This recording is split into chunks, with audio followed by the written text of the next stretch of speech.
बिस्मिल्लाहिर्रहमानिर्रहीम। लाखों दरूद पाक हज़रत मोहम्मद सल्लल्लाहु अलैहि वसल्लम और आप सल्लल्लाहु अलैहि वसल्लम की आल पर। अस्सलामु अलैकुम। मेरा नाम इफ्तिखार अहमद है और आप मेरा यूट्यूब चैनल नॉलेज देख रहे हैं।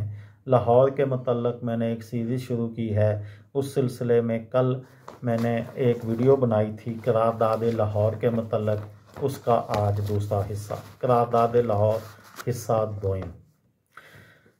इसी दौरान में दूसरी जंग अजीम की हमायत के एवज़ इक़्तिदार की भरपूर मुंतकिली के मसले पर बरतानवी राज और कांग्रेस के दरमियान मुनाकशा भड़का और कांग्रेस इक़्तिदार से अलग हो गई तो मुस्लिम लीग के लिए कुछ दरवाज़े खुलते दिखाई दिए।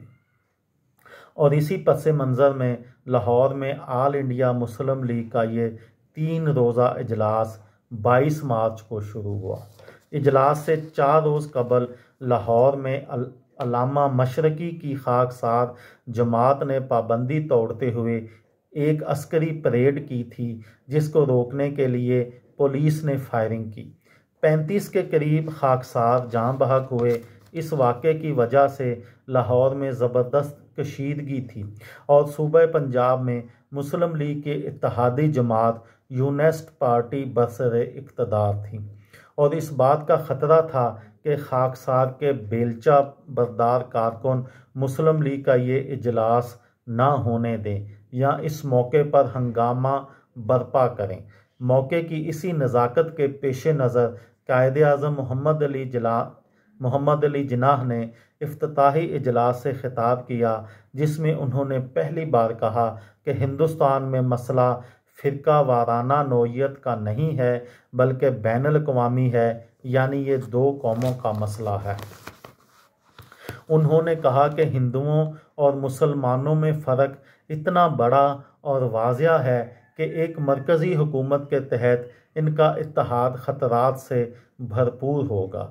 उन्होंने कहा कि इस सूरत में एक ही राह है कि इनकी अलहदा मुमलकतें हों।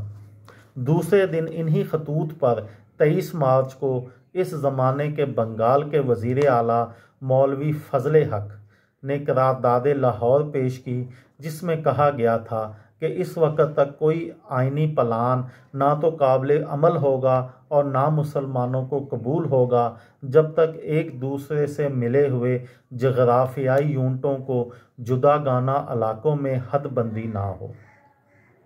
करारदाद में कहा गया कि इन इलाकों में जहां मुसलमानों की अददी अक्सरियत है, जैसे कि हिंदुस्तान के शमाल मगरबी और शमाल मशरकी इलाके, इन्हें यकजा करके इनमें आज़ाद मुमलकतें कायम की जाएं, जिनमें शामिल यूनिटों को खुद मुख्तारी और हाकमियत आला हासिल हो। मौलवी फ़ज़ल हक की तरफ से पेश करदा इस करारदाद की तायीद यूपी के मुस्लिम लीगी रहनुमा चौधरी खलीकुज़्ज़मान, पंजाब से मौलाना ज़फ़र अली ख़ान, सरहद से सरदार औरंगज़ेब, सिंध से सर अब्दुल्ला हारून और बलोचिस्तान से काजी ईसा ने की। करारदाद 23 मार्च को इख्तितामी इजलास में मंजूर की गई। अप्रैल सन 1941 में मद्रास में मुस्लिम लीग के इजलास में करारदाद लाहौर को जमात के आइन में शामिल कर लिया गया और उसी बुनियाद पर पाकिस्तान की तहरीक शुरू हुई। लेकिन इस वक्त भी इन इलाकों की वाज़िया निशानदही नहीं की गई थी जिन पर जिसमें मुश्तमिल इलाका मुस्लिम मुमलकतों का मुतालबा किया जा रहा था। ये थी मेरी आज की वीडियो। किसी दोस्त को, किसी भाई को, किसी बहन को फ़ायदा हो तो मुझे दुआओं में याद रखिएगा। दिल दिल पाकिस्तान, जान जान पाकिस्तान। अस्सलामु अलैकुम।